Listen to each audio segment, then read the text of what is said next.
Então, vou chamar aqui o nosso amigo Eugênio Aragão. Tudo bem, Eugênio? Boa tarde, Miguel. Boa tarde, Yara. Satisfação estar com vocês aí. Boa tarde, ministro. Muito bom. Eugênio, agora está acontecendo esse embate ideológico, político, entre o Lula, né, o presidente Lula, e o Roberto Campos Neto, presidente do Banco Central. Há todo um debate nacional em torno da questão dos juros. Ontem o Roberto Campos Neto ele foi ao Roda Viva, deu uma entrevista defendendo suas posições. O governo, entre os economistas que apoiam o presidente Lula, está o professor André Lara Rezende, um dos maiores economistas do país, que também deu uma entrevista recentemente ao Canal Livre. Né? O livro dele, que eu mencionei aqui mais cedo, e até teve um internauta que perguntou, Camisa de Força Ideológica, é o último livro dele, muito bom. Eugênio, mais uma vez, então, bem-vindo aqui ao Jornal da Fora. Qual a sua posição nesse embate entre esse debate sobre os juros no Brasil? O grande problema é a chamada independência do Banco Central. De independência não tem nada, né? Ele é tão dependente do discurso bolsonarista, né? Ou seja, Bolsonaro colocou no Banco Central independente um dependente dele. E esse dependente dele continuou no governo Lula, né? Então, de independência, ele não tem nada. Ele é uma pessoa ligada claramente ao modelo que foi derrotado nas eleições. Deixar isso muito claro, portanto, não é isso que foi escolhido pela maioria dos brasileiros no dia da eleição. Bom, mas posto isso, juros altos, normalmente, são um instrumento que se usa quando a economia está aquecida. Nós não estamos com a economia aquecida. Nós estamos com a economia parada. A gente vê a quantidade de lojas fechando, comércio tanto atacadista quanto varejista, numa profunda crise. Os shopping centers, se for aí, está cheio de loja fechada, né? Então, a economia está longe de estar aquecida. Portanto, não tem razão nenhuma esse juro como política monetária, né? Esse juro alto. Pode ter para outro efeito, porque a Selic é muito bom para o rentista, aquele que investe nos títulos públicos, aquele que tem, enfim, títulos da dívida pública, né? E isso a gente sabe que é uma turma muito pequena no Brasil que é milionária por causa desses títulos da dívida pública. Portanto, o patrimônio que aqui está sendo cuidado é um patrimônio de poucos, em detrimento de toda uma economia que está estagnada e que precisa crescer. Esse é o fato, né? Então, essa é uma questão, me parece, fundamental para o governo Lula. Ele precisa realmente fazer uma mudança, virar essa chave. E como ele vai fazê-lo, enfim, isso fica a critério. Ou vai ser por diálogo com o Ministério da Fazenda e o presidente do Banco Central resolve mudar a chave, ou ele vai ter que ser mudado de alguma forma. Aí a política fala mais alto. Como é que se vai trocar o presidente do Banco Central?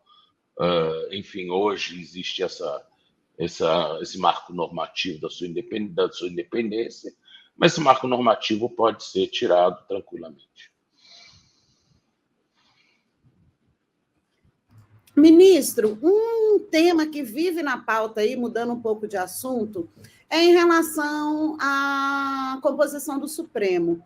Existe uma PEC no Senado, que ela voltou a tramitar agora, desde 2019, que estipula em 8 anos o tempo de mandato, né, dos ministros do Supremo. Como que o senhor avalia essa proposta? O senhor acha que é pertinente?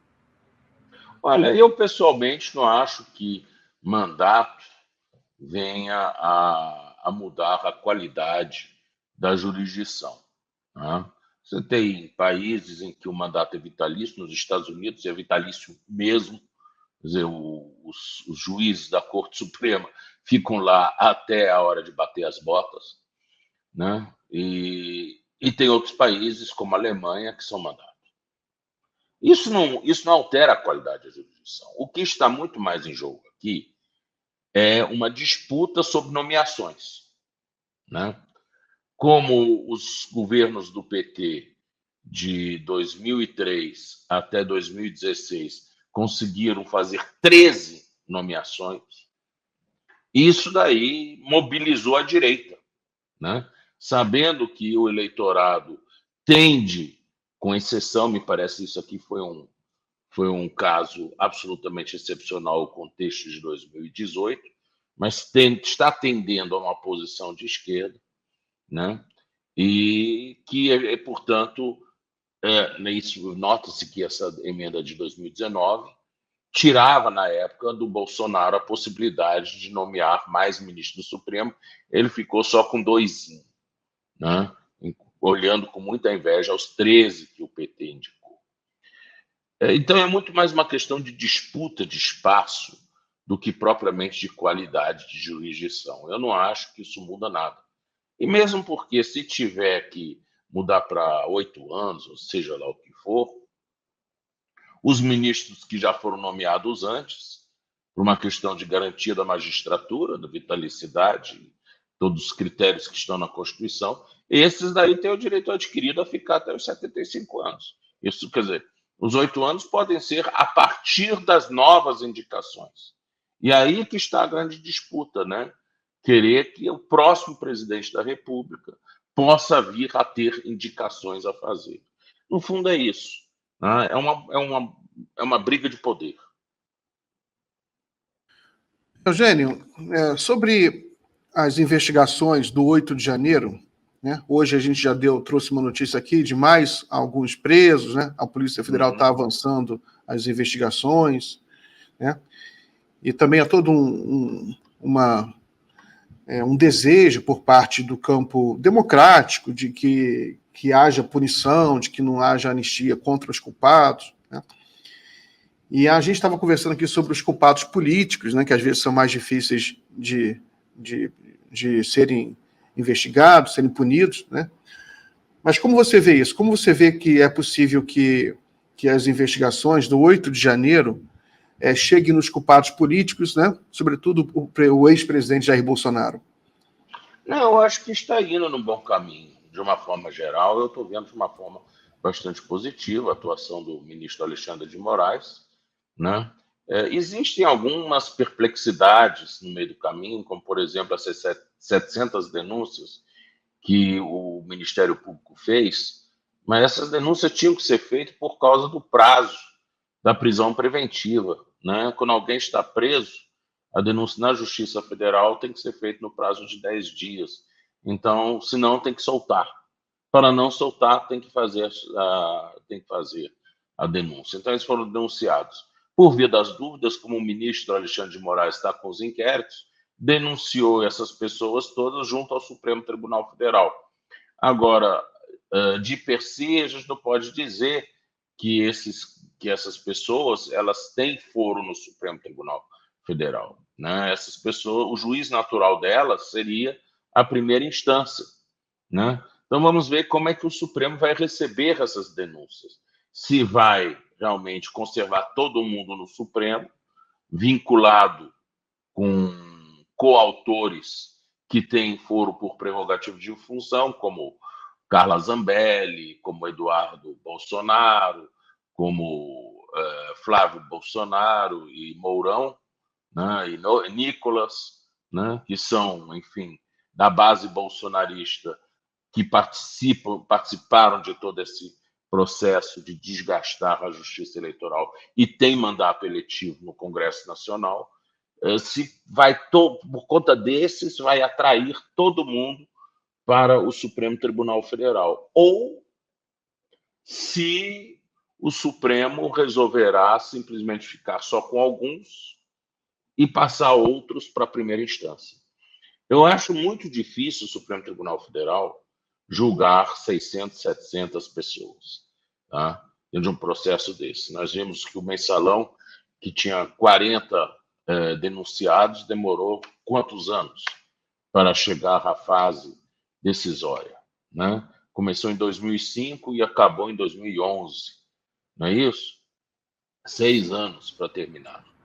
Então, eu acredito que esse mesmo problema iria ter com esse, talvez até, vamos dizer, potencializado, porque são muito mais velhos. O ideal seria que se fizesse uma triagem, né? Uma triagem com base na gravidade da participação de cada um.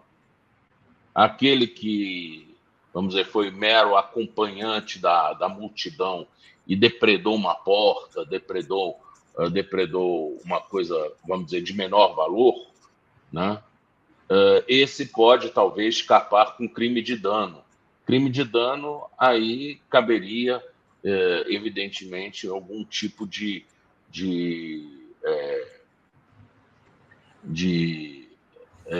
pena menor, pela Lei 9.099, ou até mesmo um tipo de acordo, né, de não persecução, e aí esses daí iriam para a primeira instância.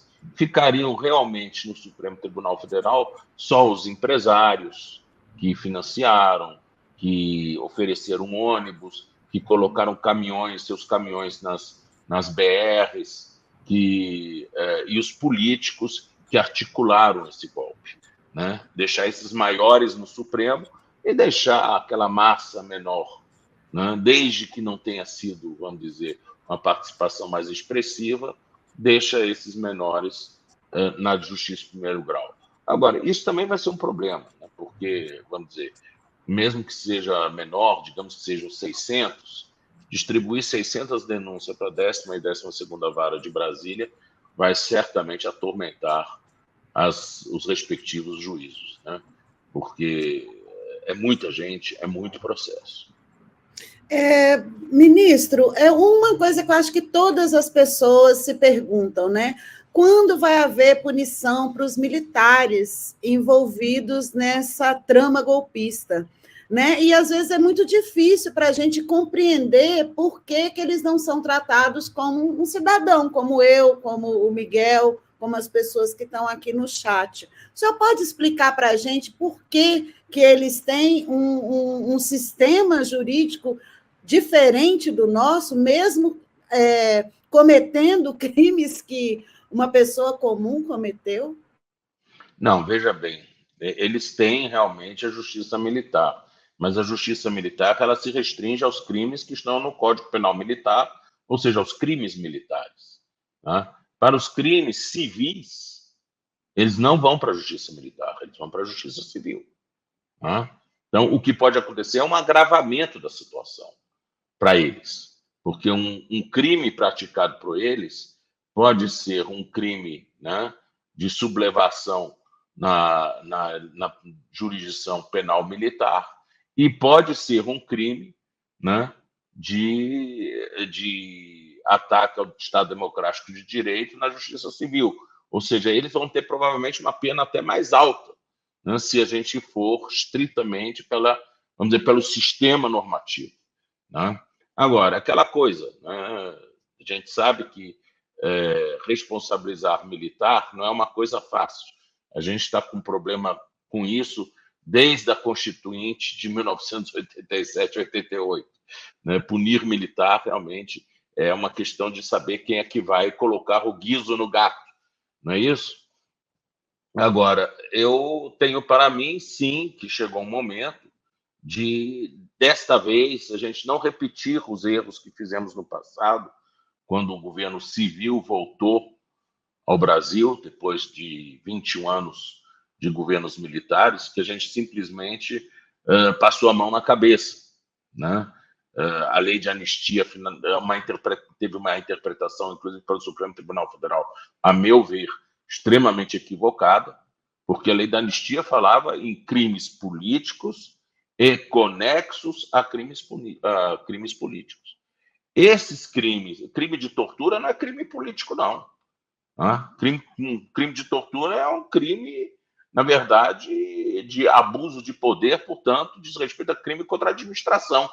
Esses daí não estariam abrangidos pela lei da anistia, não.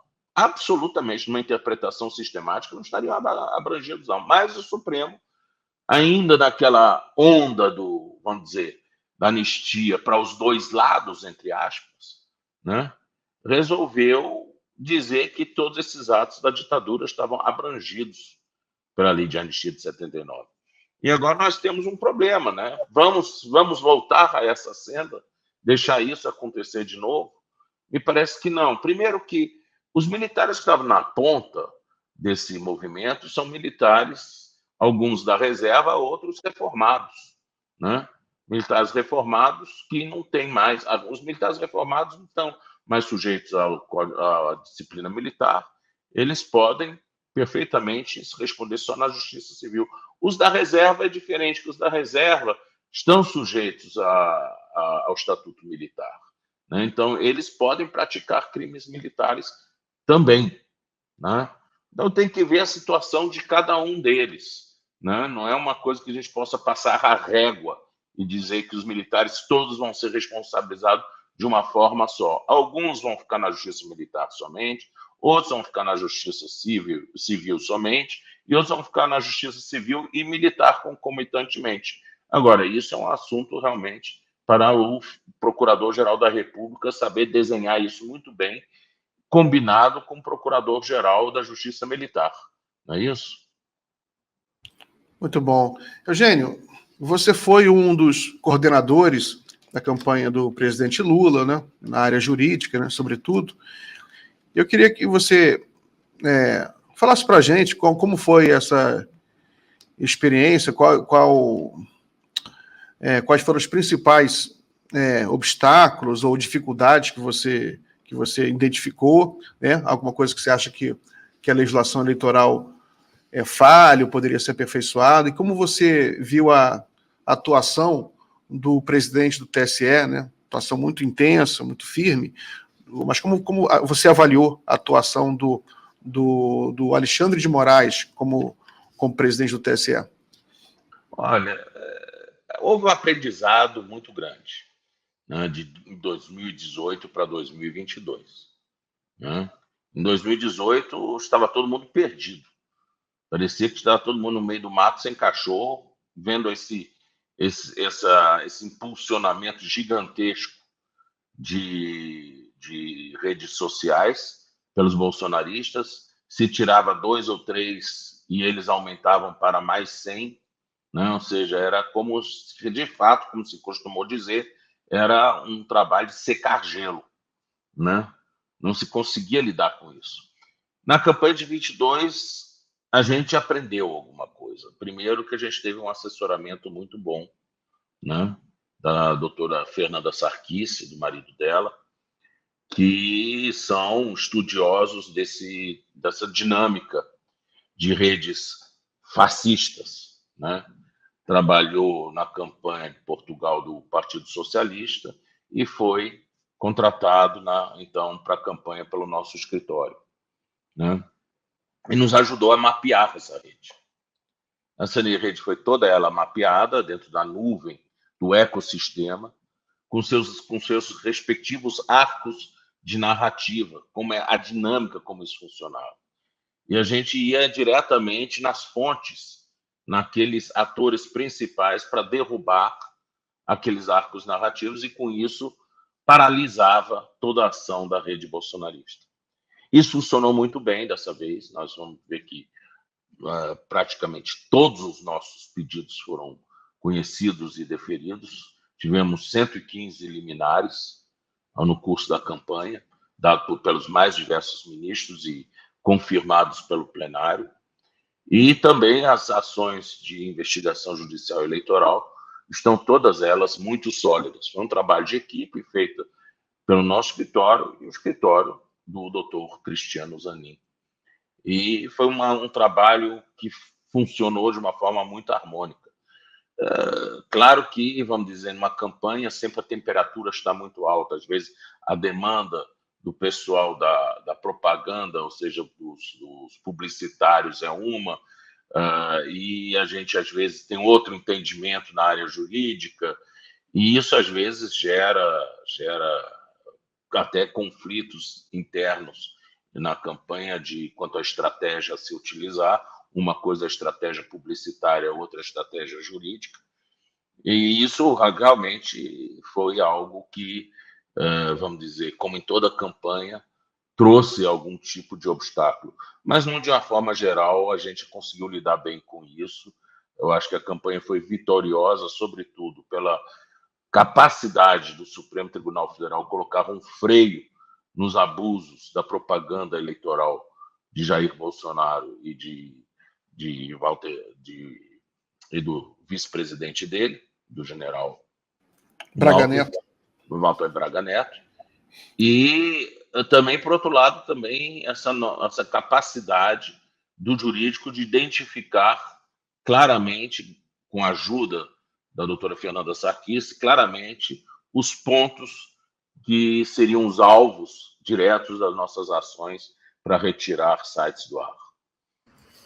E, ministro, o senhor acredita que existam elementos suficientes para que o Bolsonaro fique inelegível? Existe. Eu tenho absoluta certeza. O abuso do poder econômico e do poder político foi gritante, né?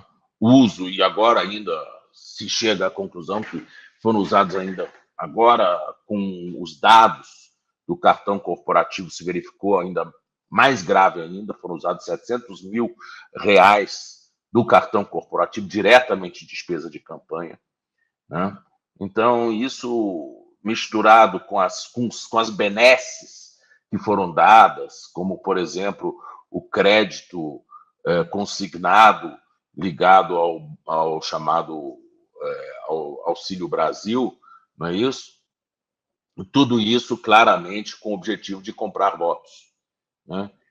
Isso não tem dúvida nenhuma, isso aqui é caso realmente de cassação dos direitos políticos, de torná-lo inelegível para os próximos 8 anos. Muito bem. Eugênio, outra grande dúvida que todos temos é sobre quais serão os critérios, dúvidas e ansiedades, né, e angústias que todos temos, quais serão os critérios que o presidente Lula vai usar, deveria usar, na escolha do próximo Procurador-Geral da República, né? A gente já teve alguns momentos difíceis da vida nacional em que procuradores tiveram um papel muito conivente com o golpe de 2016, né, e com a Lava Jato, e agora com esse procurador aí muito omisso em relação aos crimes do Bolsonaro. Na sua opinião, quais são os critérios, como está esse processo de escolha? Tem algum debate sobre isso? Olha, é até curioso, porque Rodrigo Janot foi escolhido dentro da lista e o Aras foi escolhido fora da lista. E os dois, me parece que tiveram atitudes, vamos dizer, na mesma linha, vamos dizer, de golpear as instituições democráticas, não é isso? Cada um no seu estilo, um agrudado no governo e outro contra o governo, né? Mas isso mostra que a questão não está a segurança da democracia, não está na eleição do Procurador-Geral da República, nem na falta de eleição do Procurador-Geral da República. Está muito mais na capacidade de realmente se apontar uma pessoa que não seja amiguinho do presidente da República, não se trata disso, mas que tenha realmente uma sólida formação democrática, que seja uma pessoa com uma sólida formação jurídica também e uma ética inquestionável, tá? Me parece que isso que é preciso para ser o Procurador-Geral da República. Como se vai fazer isso? Como é que se vai chegar a este nome? Eu tenho minha certeza que pela eleição a gente talvez não chegue a esse nome, né? Não que eu desconfie dos meus antigos colegas do Ministério Público Federal, mas é fato que a grande maioria dos colegas do Ministério Público Federal apoiaram e apoiam ações como da Lava Jato, tá? Não houve autocrítica em relação, principalmente a esses que estavam na cúpula da Lava Jato, tá? Isso, não houve nenhum tipo de autocrítica em relação a isso. Não houve nenhum tipo de autocrítica em relação ao que fizeram com o presidente Lula, Né? Então, é só uma minoria mesmo do Ministério Público Federal reza pela cartilha democrática. Né? E isso realmente faz com que uma eleição interna, né, uma eleição que, vamos dizer, ausculte apenas a corporação, não vai nos trazer um perfil adequado, a meu ver. Né? Então, isso daqui, neste momento. Mas, além disso, existem argumentos jurídicos para isso, de sobra. Né? A Constituição é muito clara em dizer que é o presidente da República que escolhe, que indica o Procurador-Geral da República, indica ao Senado, o Senado sabatina, aprova e depois o presidente da República nomeia. É esse o procedimento. Ali não tem nada de ouvir a corporação. Né? A corporação não traz nenhum tipo de legitimidade ao Procurador-Geral da República. Quem dá legitimidade ao Procurador-Geral da República é o Presidente da República e é o Senado Federal, que são órgãos políticos que, ao ingressarem no processo de escolha, vamos dizer, dão ou, vamos dizer, repassam ao Procurador-Geral da República uma parcela da sua legitimidade política. Né? Então, me parece que restringir essa escolha a 3 nomes, que sejam 3, sejam 4, sejam 5, a nomes impostos, né, pela corporação, não traz nenhum benefício à democracia. E, ministro, o senhor, como um grande crítico sempre, né, da Lava Jato, dos abusos da Lava Jato, né, como é que o senhor vê a chegada das 2 estrelas dessa operação ao Congresso? O senador Sérgio Moro e o deputado federal Deltan Dallagnol. Como é que o senhor avalia, o que o senhor acha que vai vir aí dessa dupla? Olha, eu vou dizer uma coisa para vocês. Eu tenho uma expectativa de tanto um quanto o outro vão ser aquilo que os ingleses chamam de backbencher, né? Ou seja, é baixo clero. Né? No fundo, é isso. Tanto o Moro quanto o Dallagnol. O Dallagnol tem um pouquinho mais de expressividade orgânica do que o Moro, porque Dallagnol atua com igrejas, atua fora do círculo do mundo jurídico. Mas Moro nunca saiu da sua toga. Né? Saiu da toga porque ele achava que ele podia ganhar uma toga maior ainda, que ele poderia ir para o Supremo Tribunal Federal. Foi por isso que ele aceitou ser ministro da Justiça, né? Acreditando em Jair Bolsonaro. Então, ele, na verdade, nunca teve tamanho para entrar na arena política. Não tem tamanho, não tem discurso, não tem oratória, não tem nenhum tipo de raciocínio político mais elaborado. Enfim, é uma pessoa extremamente medíocre. É muito medíocre, é um burocrata medíocre. E está cercado, aliás, geograficamente no plenário, por senadores petistas. Então, realmente, não deve estar exatamente no lugar que ele imaginava que ele estivesse quando ele optou por uma carreira política. E uma situação ainda mais constrangedora para ele é que o partido dele, União Brasil, pelo menos uma boa parte dos parlamentares almejam estar do lado do governo. Né? Então, quem vai destoar dessa orquestra é ele, Moro. O Dallagnol está num partido insignificante, né? Quer dizer, de bancada insignificante. Ele conseguiu, claro, ele teve uma enorme votação no Paraná e conseguiu trazer alguns pelo critério do critério da votação proporcional. Ele conseguiu trazer outros deputados, né, dentro do seu partido para dentro do Congresso. Mas eu não vejo ele ser porta-voz de nenhum tipo de tema atual. Tanto o Moro quanto o Dallagnol sabem só tocar um samba de uma nota só, que é corrupção, corrupção, corrupção, corrupção, corrupção. E o país hoje está em outra vibe. Né? Hoje a gente, depois de ter passado por tudo que a gente passou, a gente hoje quer reconstruir o Estado brasileiro, né? Estamos precisando refazer aquilo que foi destruído por 4 anos de governo, aliás, 2 anos de governo Temer e 4 anos de governo Bolsonaro. Ou seja, estamos numa situação de terra arrasada. Então, esse discurso hoje está fora do lugar, completamente fora do lugar. E a gente sabe que, normalmente, o sujeito que vem com esse discurso moralista, muito cuidado, são os primeiros a realmente irem fora da curva, né? São os mais complicados, normalmente são pessoas com más intenções. As pessoas que realmente querem o bem do país, sabe, claro, a corrupção é um problema, e é um problema até cultural, né? E que se precisa resolver dentro de uma reestruturação do Estado, né? Porque o Estado se torne mais eficiente e não dê espaço para a corrupção, né? Um Estado eficiente, um Estado previsível, um Estado transparente, ele consegue reduzir os índices de corrupção. Acabar com eles nunca, porque a corrupção existe até na Finlândia.